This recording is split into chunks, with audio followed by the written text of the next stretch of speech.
Okay, Assalamualaikum. Hari ini kita belajar topik yang kedua dalam bab 6 iaitu pantulan dalam penuh. Okey, cuba kita tengok gambar rajah ni. Gambar rajah ni, ini adalah satu objek iaitu ikan sedang berenang di dalam lautan. Tapi kita boleh tengok imej ikan yang sama di atas. Okey, boleh nampak? Okey, apakah fenomena ini? Fenomena ini kita panggil pantulan dalam penuh. Okey, apakah itu pantulan dalam penuh? Okey, pantulan dalam penuh ni berlaku apabila cahaya daripada objek tu merambat dari medium berketumpatan optik tinggi ke medium berketumpatan optik rendah. Supaya macam lebih tumpat ke kurang tumpat. Cuma untuk tajuk pembiasan kita tambah ketumpatan optik.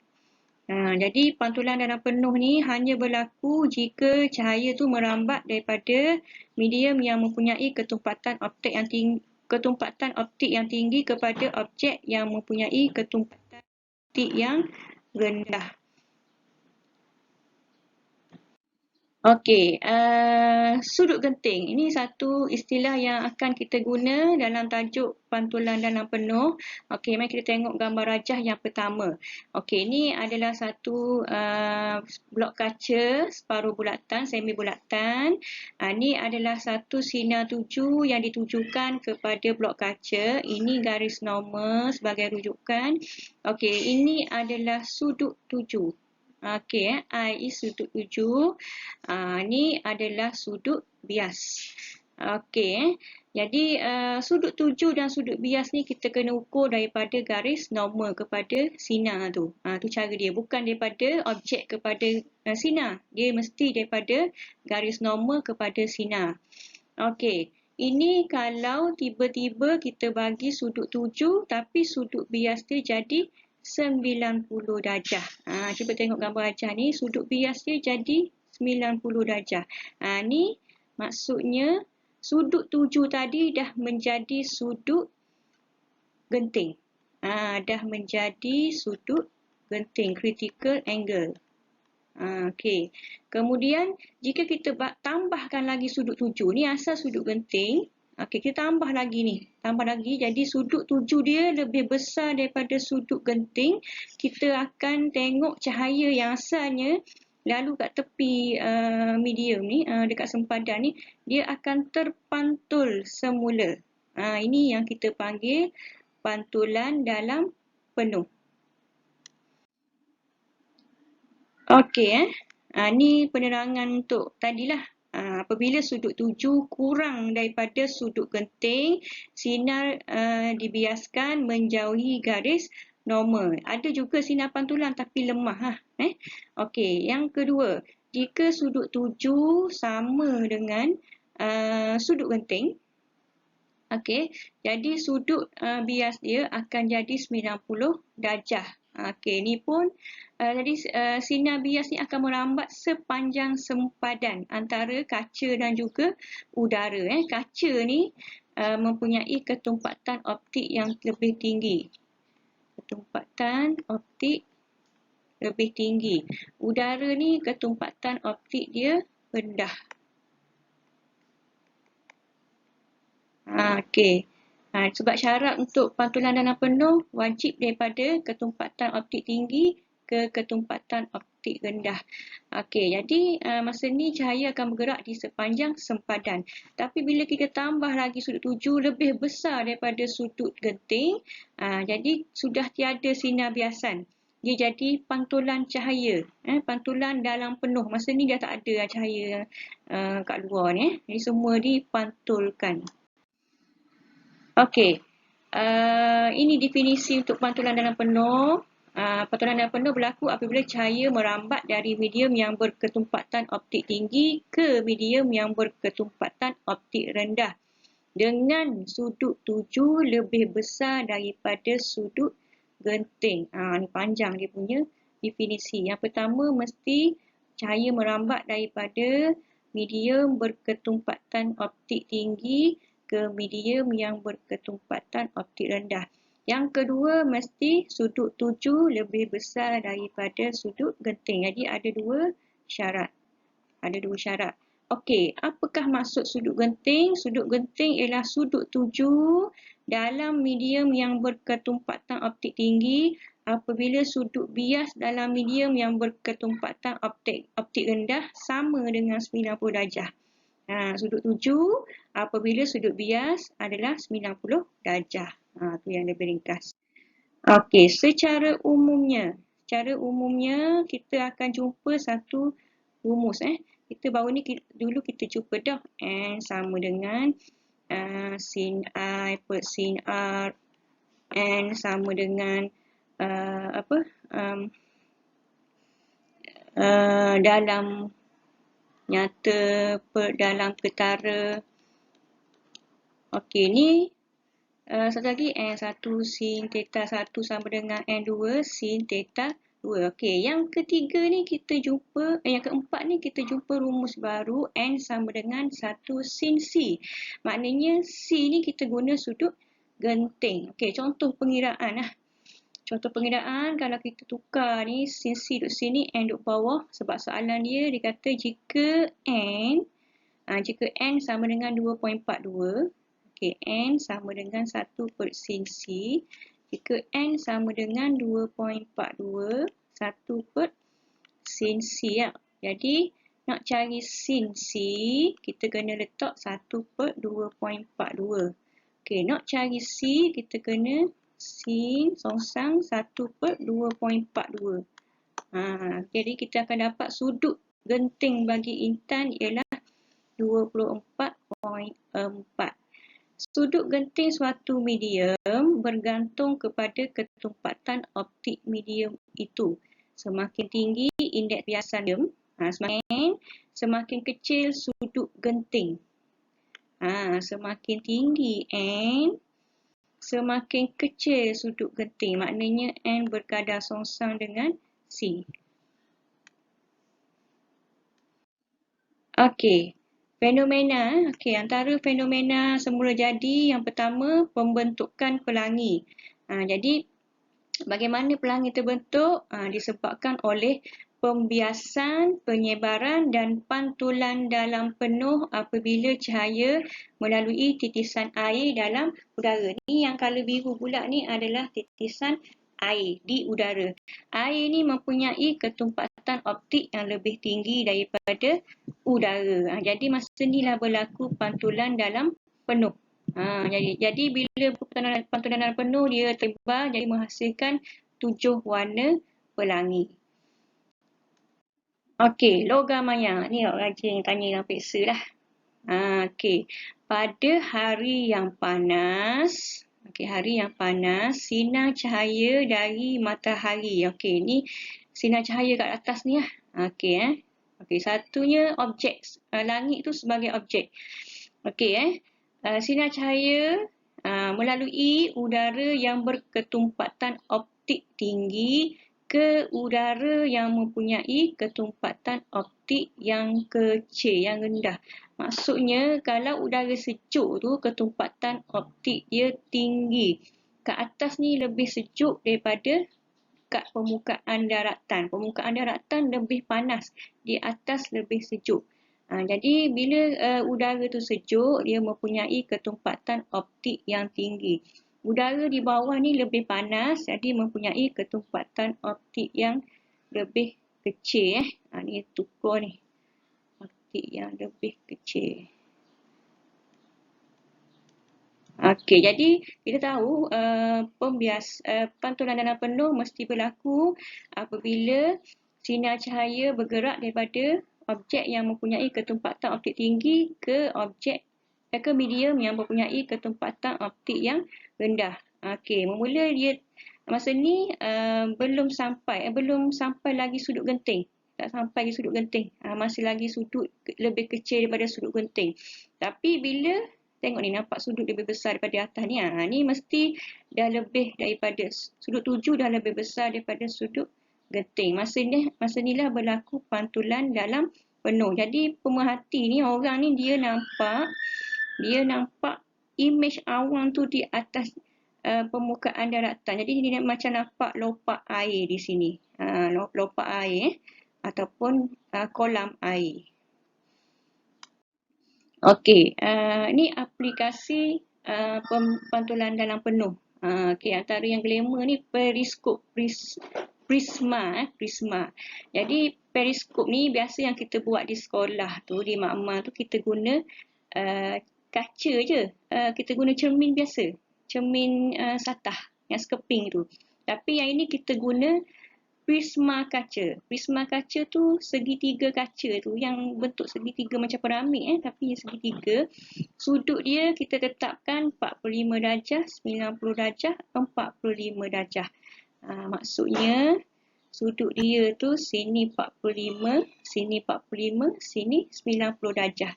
Okey, sudut genting kaca C. C dia 42 darjah. Sudut tuju adalah 45 dan melebihi sudut genting. Sebab itulah boleh berlaku pantulan dalam penuh. Ni mata pemerhati, ni objek. Contohnya objek bulatan. Jadi orang tu, ni ada halangan. Contohnya ada dinding dan sebagainya lah. Jadi bila guna periskop, boleh nampak objek tu di belakang dinding. Jadi mata ni akan nampak image objek. Ciri dia adalah maya, tegak dan saiz sama seperti objek. Kalau objek tu tegak macam ni, contohnya anak panah macam ni, jadi dia pun akan nampak macam itulah, sama tegak, bukan tertonggeng. Kelebihan periskop prisma berbanding periskop cermin, cermin yang pernah buat dalam makmal tu, kelebihan dia, image dia lebih cerah dan tiada pembentukan image berganda. Okey, gentian optik. Okey, ni aplikasi zaman sekarang lah. Banyak digunakan dalam bidang telekomunikasi dan perubatan. Telekomunikasi ni contohnya Unify, Maxis pakai fiber optik. Fiber optik ni English. Bahasa Melayu gentian optik. Di dalam wayar ni ada jalur-jalur kaca dalam. Terdiri daripada gentian plastik atau kaca yang tulen. Teras dalam dia mempunyai indeks biasan yang tinggi, dibalut oleh penyalut dengan indeks biasan yang rendah. Indeks biasan tinggi, dia punya ketumpatan dia rendah kan. Isyarat cahaya yang isyarat cahaya yang memasuki satu hujung gentian optik akan mengalami pantulan dalam penuh berturutan. Okey, ni yang Cikgu bosan ni, bila indeks biasan dia tinggi, sudut genting dia rendah. Jadi mudah nak berlaku pantulan dalam penuh. Sebab contohnya kalau sudut genting dia 40 je, mudah dah berlaku. Kalau sudut genting dia 60, payah nak berlaku pantulan dalam penuh. Okey, isyarat cahaya yang memasuki satu hujung gentian optik akan mengalami pantulan dalam penuh berturutan sampai ke hujung satu lagi. Dengan ini, maklumat dapat dihantar dengan pantas dan bebas daripada gangguan isyarat elektrik. Dia juga tidak terganggu dengan gelombang elektromagnet. Jadi ini kelebihan fiber optik. Image yang dia dapat tu jelas, tidak kabur, tidak bergetar dan sebagainya lah.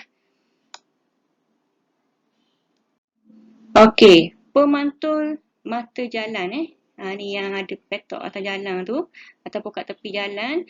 Jadi digunakan untuk tujuan keselamatan pengguna jalan raya pada waktu malam. Sinar cahaya daripada lampu kereta yang memasuki pemantul ini akan mengalami pantulan dalam penuh pada permukaan belakang pemantul.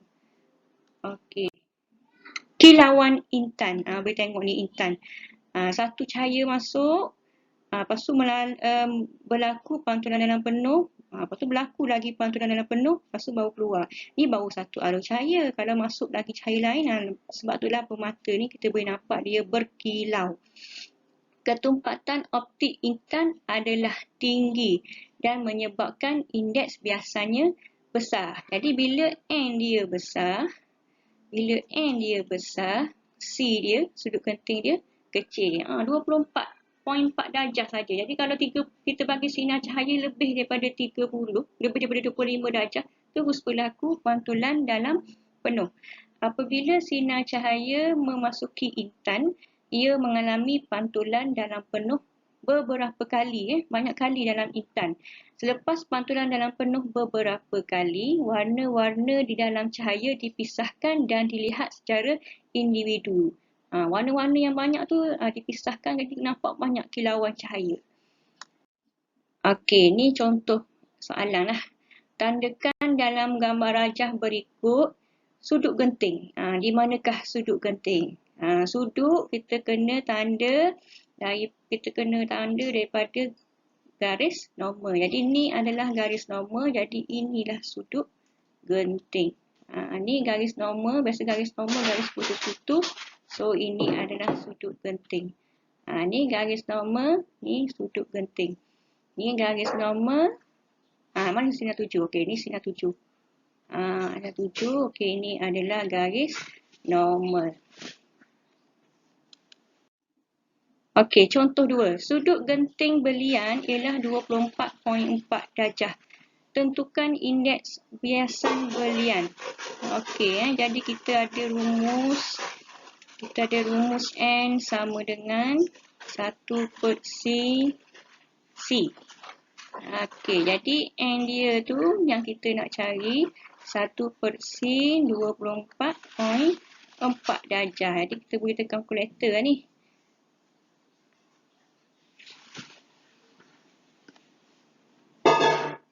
Okey. Dapat N sama dengan 2.42. Okey, indeks biasan kaca ialah 1.51. Kirakan sudut genting kaca. N sama dengan 1/C. Ni N. Jadi 1.51 sama dengan 1/C. Jadi nak cari sin C sama dengan 1/1.51. Jadi C tu kena silangkan 1/1.51. Tu dia, ada pengiraan dia. C sudut genting sama dengan 41.47 darjah. Okey, contoh yang keempat. Rajah menunjukkan struktur sebuah periskop. Lengkapkan gambar rajah sinar untuk menunjukkan bagaimana imej objek terbentuk. Dia tahu imej dia T, maya, tegak dan sama saiz. Okey, jadi kita tengok ni. Sinar cahaya daripada atas objek tu. Okey, lukis anak panah. Okey, kemudian turun ke bawah. Berlaku pantulan dalam penuh dalam prisma yang pertama. Kemudian berlaku pantulan dalam penuh dalam prisma yang kedua. Okey, ni hujung objek pula. Okey. Lukis anak panah. Menunjukkan arah pergerakan cahaya tu. Okey. Ni pun berlaku pantulan dalam penuh yang kedua. Jadi kita akan dapat nilai gambar rajah imej dia macam ni. Itu cara nak lukis pantulan dalam penuh bagi objek yang berlaku dalam prisma, dalam periskop prisma.